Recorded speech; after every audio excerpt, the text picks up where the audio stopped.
Pozdrav svima, ovo je kanal Showtime 112. Bavit ćemo se malo radarom na avionu A4 Skyhawk u DCS Worldu. A4 nosi radar oznake AN APG-53A. To je jedan radar zrak-zemlja, prilično skromnih mogućnosti, no svejedno, zanimljivo je da jedan avion te generacije uopće nosi radar i da je simuliran u ovom modu. Njime ne možemo otkrivati nikakve ciljeve u zraku, pa zapravo čak ne možemo otkrivati ni ciljeve na tlu niti na moru. Nije dovoljno precizan za tako nešto. Ono za što može poslužiti je kao nekakva pomoć pri letenju i navigaciji, najviše u uvjetima loše vidljivosti, a može poslužiti i za određivanje kosog dometa do tla, što je korisno za ciljanje pomoću ciljničkog kompjutera. Za početak ovdje imamo ekran na kojem radar prikazuje ono što vidi. Tu još imamo dvije funkcije koje se odnose na radar, a glavni panel koji se odnosi na radar je ovaj panel ovdje. Prije svega ovo je prekidač kojim biramo režim rada, odnosno mod. Ovaj položaj je za isključivanje radara, standby je stanje pripravnosti, u njemu mora stajati nekakve 3 minute. Pa zatim imamo ovaj mod search, odnosno pretraga. Imamo terrain clearance, odnosno izbjegavanje terena, i imamo ovaj mod koji se jednostavno zove zrak-zemlja. To je ono određivanje dometa do tla o kojem smo malo prije govorili. Tu je zatim funkcija kompenzacije napadnog kuta, što je najbolje staviti da uvijek bude uključeno.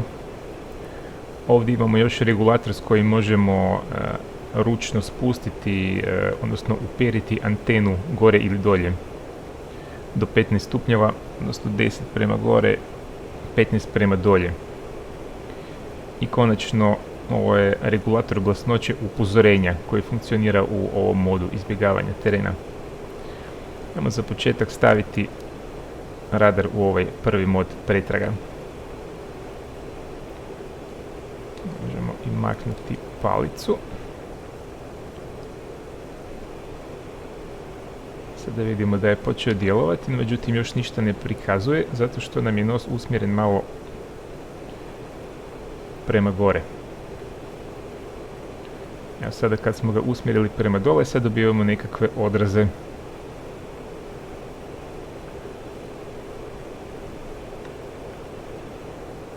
Stavit ćemo opet malo u pauzu. Što je ovo tu? To su zapravo ove planine koje vidimo ispred sebe. Radar pretražuje 30 stupnjeva lijevo i desno u svakom smjeru, po vertikali 5 stupnjeva plus, 5 stupnjeva minus. Njegov najveći domet je 40 milja u ovom modu. To možemo smanjiti na 20.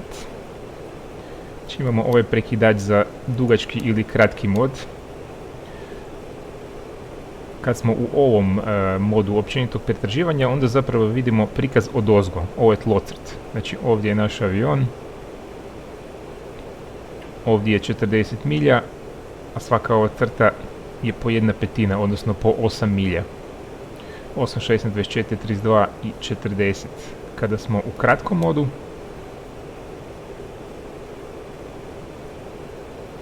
onda je to po 4 milje.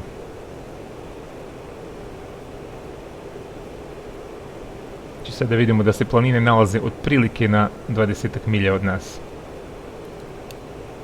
Kada prebacimo u dugi, onda su nam negdje na polovici. Ova funkcija ovdje bira između prikaza odozgo ili sa strane, znači tlocrt ili bokocrt, no međutim u ovom modu search jedino ovaj pregled odozgo funkcionira.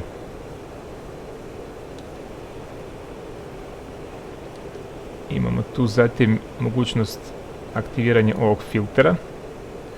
To je filter za noć koji daje crvenu svjetlost umjesto zelene. Zatim imamo tu mogućnost smanjenja jačine svjetla. ovo ovdje, storage bi inače bio, time bi se određivalo koliko dugo radarska slika ostaje na ekranu prije nego što se izbriše, ali izgleda da nije funkcionalno. Tu još imamo isto neke funkcije koje mislim da nisu simulirane. Reticle bi bio nekakav onaj ciljnik, gain bi bila nekakva snaga, a ovo bi bila nekakva preciznost, ali ne vidim da djeluju na bilo koji način. Ovdje i ovdje se prikazuje u kojem smo trenutno dometu. Znači kad smo u ovom tlocrtnom pregledu, onda to može biti 40 ili 20 milja. A kada budemo kasnije pokazivali ovaj bokocrt, onda će se ovdje pokazivati 20 ili 10.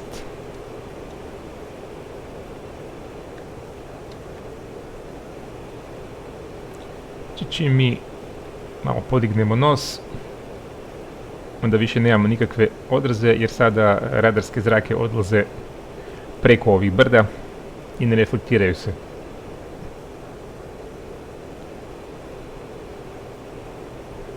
S druge strane,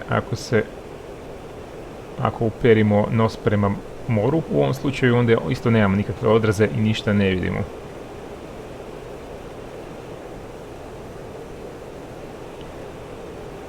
Sada vidimo radarske odraze na ekranu. To bi bio ovaj prvi mod.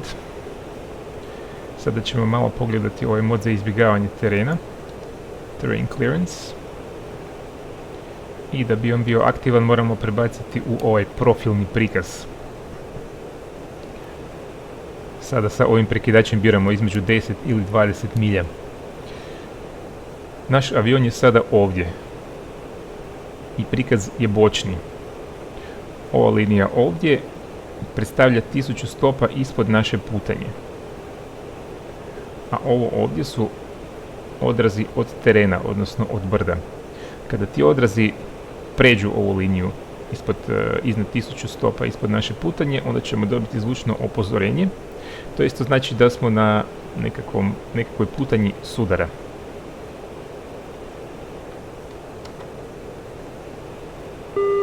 Evo ga, to je to.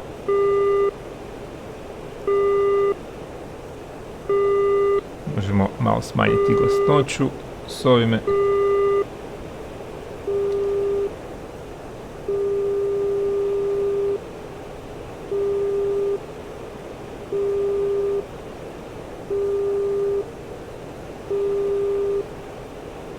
A sad smo digli nos iznad razine ovih planina i sada upozorenja više nema.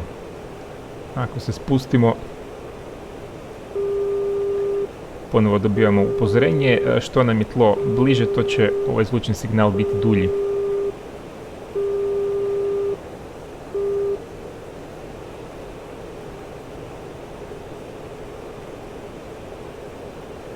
To je u osnovi to, znači može se koristiti kao nekakva pomoć pri letu po noći ili po magli kad je loša vidljivost.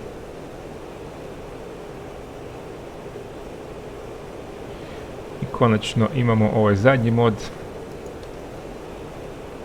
Sada ništa ne možemo regulirati, znači niti domet, niti pregled. Ono što ovaj mod radi je zaključa se na nekakvu točku prema kojoj gledamo, odnosno kud je uperen ciljnik. Evo vidimo sada stoji fiksno i mjeri udaljenost do te točke. Ovaj mod za sad nema još funkciju, no međutim kada se bude implementiralo korištenje ciljničkog kompjutera za otpuštanje bombi, onda ćemo pomoću njega moći gađati u nekakvom poluautomatskom modu, što za sad još nije moguće.